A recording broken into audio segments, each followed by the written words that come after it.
అందుకని ఏమనుకోకండి, 1,00,000 తులసి పూజ చేసి వచ్చాను అందుకని ఆలస్యమైంది అంటే ఏమిటి అన్నాడు ఆయన. పాపం ఆయనకు తెలియదు 1,00,000 తులసి ఏమిటో. ఆ తులసాకులు 1,00,000 ఆకులు కోసి విష్ణుమూర్తికి పూజ చేశాం. తులసి మొక్కల్ని 1,00,000 సార్లు గిల్లావా? ఇది పుణ్యమా? ఇది పూజ? నీ ఒళ్ళంతా గిల్లుకోపోయావా? పని లేదా అని అడిగాడు ఆయన. ఇది రమణ మహర్షి. మీకు అర్థమైనా మంచిదే, కాకపోయినా మంచిదే. మళ్ళీ ఇంటికి వెళ్ళి మీకు తులసి పూజ చేస్తామంటే నమస్కారం. ఆయన అలాగే చెబుతారు కానీ మనం అంతే. ఇక మళ్ళీ మీ ప్రసంగం ఎక్కడుందండి? ఉంటే ఉపయోగమే ఉందా మనం 1,00,000 తులసి చేశాక? ఇది మనం ఎక్కడ?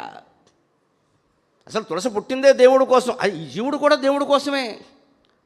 మన ఒంటిని గిల్లి మనం చేయగలమా? మొక్కలు ఎలా గిల్లేస్తారండి?